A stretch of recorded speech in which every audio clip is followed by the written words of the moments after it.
And since we are now pretty happily in February, about 2 weeks in, we're just going to take the time to look back on January as a month in terms of the storylines, like the new characters introduced, and just figure out, like, was it actually a successful month?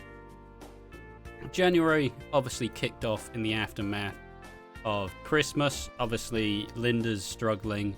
Shirley had just about left. And, you know, this kind of led in... It kicked off with a bang, where we finally got introduced to Lily Slater's teenage pregnancy. Which, it was quite frustrating to get through, I'll be honest. Like... I'm just a kid and life is a nightmare. I'm just a kid and life is unfair. It was yeah, it was a rough time for the Slaters in old January. But you know, slowly throughout we realized that they were all going to work together and make sure the baby is doing just fine. And obviously this continued. A storyline that did wrap up though was old Detective Keeble. Her about year-long feud with Phil finally came to a head after she kidnapped Tommy and Kat, pulled a gun on them, but eventually she got shot, and then Phil went, "Listen, all right, I'll drop you off at hospital if you just let go. All right, this wasn't our fault. This was my dad Eric's fault. I didn't like him either. He was abusive as hell. Let's put this behind us so we can actually move on." Did you have a did you enjoy much of the Keeble, or were you like me and just kind of went, "Oh Christ, can we just stop this now, please?" See, the problem, Phil Mitchell is the Chris Jericho of Eastenders, and I will explain why. For people who are confused, Chris Jericho is a professional wrestler who currently resides in All Elite Wrestling. And basically his gimmick since 2019 has been, I'll be in a feud with a wrestler who's more over than me, and I will basically be in that feud for a year. And that's what Phil Mitchell is now in EastEnders. He will basically be in a feud with someone who's either popular than him or that you hate more than him. And that feud will last for a year, or maybe 2 years at most. It'll last a long time. And how good did either of them really come out of it, honestly? Not that good. I think Keeble got written off, didn't she? Yeah, exactly. Keeble's gone. I think it took a long time. It took a long time to get going. When it got going, you're just kind of like, "Ah, for Christ's sake, can we stop having Phil trying to be taken by the police, please?" Like, ah. But you know, they always like to give Phil something to do, so I guess it was fine. I suppose one thing that did help it along though is how during the last year, obviously Kat and Phil got together, and that meant that Phil was actually smiling again and actually having fun, which is something he hadn't done for a long time. Mm-hmm. Like the amount of, like the first time they got together where Phil's in like the bloody arches just working on a car, and then Kat walks in some like overalls and heels, and then Phil just does this, like, he does his little laugh. Oh mate, honestly, the fact that Phil smiles again makes me happy. Will we get drunk Phil Mitchell again?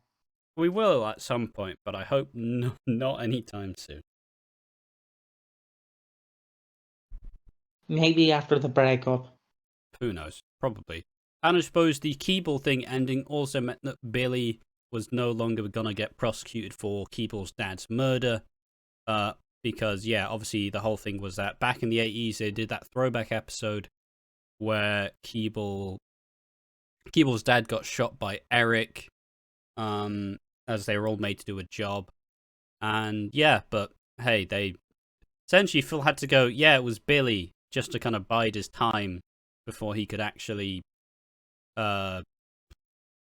actually, like, get some evidence on Keeble. So, fortunately, that ended.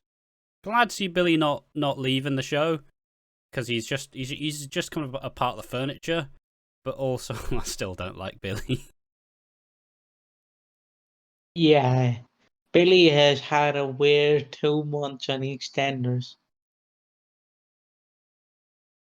And next, we start a bit more of the Branning side, where essentially Jack, Jack's not had a good time on the square this year either.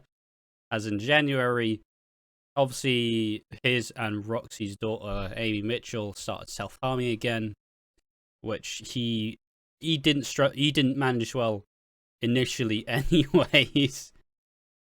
So he just started shouting at everyone, and then now finding that his son, buddy Ricky Mitchell, has gone ahead and now he's going to be a dad at the age of 12. And just to add on to this, he's been terrible to Denise, who's looking at Raffy like, baby. Let me get some of that Raffy meat. Like, it's not really been a good month for Jack. But also, he kind of has brought on a lot of the pain by himself. Mhm. Does Jack need slapping down? Jack does need slapping down. I suppose next up was the fairly sad storyline where Zack, obviously Sharon's half brother, ended up kind of, a guy called Brett showed up, who was one of Zack's old mates, and it turns out that they had shared some steroid needles back in the day, and this now went, "Yo, Zack, I think you may have HIV," and it was a very agonizing time where it took a long time for Zack to actually admit that, "Yo, I should probably get this checked out." I found it quite frustrating as well. How about you? How do you find the Zack HIV so far? I'm just waiting on the scene where he tells Whitney and how Whitney reacts. That will be the next bump in the road for them, for sure. Because I feel like she'll blame Zack then for the baby having the disease. Yeah, I wouldn't be surprised, honestly. Yeah, that will be the next big thing. That will cause a lot of issue between Whitney and Zack, because obviously Whitney lost her last baby because her boyfriend at the time, Lee, gave her chlamydia, which ended up resulting in the pregnancy not fully happening. So yeah, it'll be a big moment, but they'll obviously come together when the baby's born, and they'll all try work together because the baby's gonna be ill, and And I suppose the final key aspect of January was the continued struggle of Lola. But this also led to Lola's mum, Emma, appearing.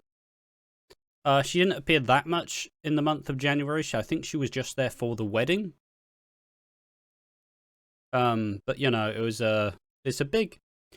Obviously, it's been a big fun storyline that's led us into February, but also it did culminate in the wedding, where obviously Jay and Lola finally got married after all this time. And it was a nice little sentimental moment. You had all of the fun comedy where Kim was actually being funny for once. It's kind of like, listen, all right, Lola, you got this, come on. Yeah. I think the wedding was also a very nice scene, but it is also probably one of the last moments of happiness within Lola's existence, because she's probably dying soon. It'll be the first death on EastEnders in 2023, I bet. Yeah, and also be the first death on watching Walford, I think. Congratulations. Yeah, No, Mick is the first death, isn't he? I guess we did cover it, but we didn't technically cover it. And he's also not dead, so. And I suppose, in terms of the characters they've only introduced a few so far. They've only introduced 3 characters, like main characters. Well, recurring characters. Obviously, the first one they introduced was Brett Nelson. He was played by Fabrizio Santino, the guy who played Ziggy Roscoe on Hollyoaks in around, 2013 to 2016, probably, that kind of period. Obviously, he was there to essentially go, hey, Zack, you might have HIV. And that's pretty much the role he played. I would have liked him to have continued, personally. I think he could have been turned into a regular character. But they just opted to make Zack and Sam's friendship become like that coping mechanism. So, fair enough. But ultimately, he was just there to go, hey, Zack, you may have HIV, but don't worry, HIV isn't actually that bad in the current day, as you can get treatment for it and not spread it. Look at us. We're educating people now. Obviously they introduced Jed, who kind of is in the cut-off period.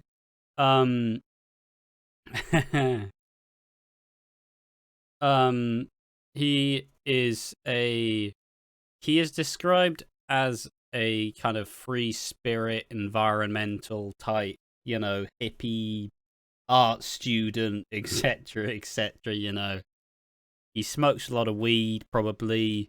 He likes drum and bass. That kind of character, I'm sure you can imagine. But I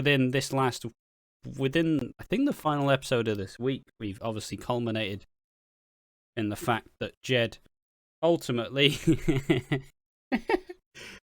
The issue with Jed is it turns out he wasn't poor or working class at all.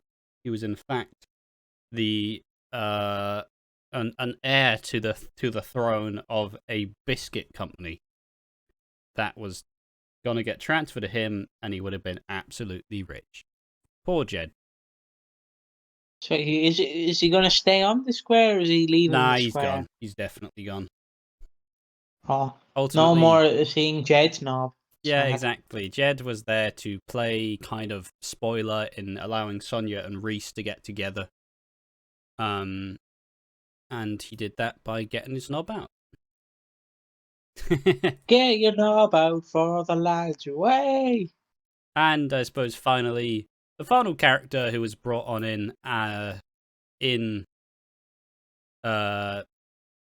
January was Emma Harding, who played by Patsy Kensit, who, as far as I read about her, she was kind of expected that she was going to do a little bit more. Like, people thought she was going to become like a big name actress, but kind of fell off a little bit. But as a whole, I think they've done a really good job in bringing her character in. And I feel like they did a good job in actually developing her beyond the "I'm sorry I left you" type deal. Please forgive me.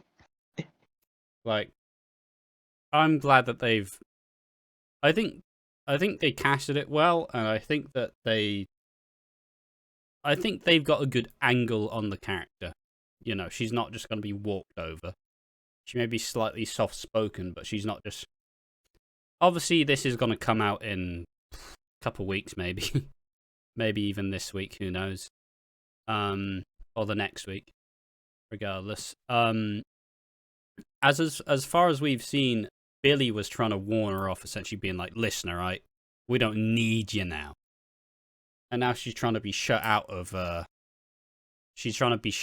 Lola's life, because Lola's obviously taking on a bit much, being obviously having cancer, having to raise a daughter, and trying to still be with everyone. So ultimately, and Billy kind of went, listen, all right, you should probably back off. And she went, hey, nothing's stopping me. So, I think they've done a very good job, personally. So, if we were to rank January on a scale. It's been a good month, I would say. Yeah, pretty much. It's not been amazing, but I think I think we're definitely, especially especially now that Christmas has gone over and that awful Christmas episode is sitting in the past. I think we can argue that January was a good start to the year, and I think Eastenders is heading for a pretty good place. Would you say? I would agree.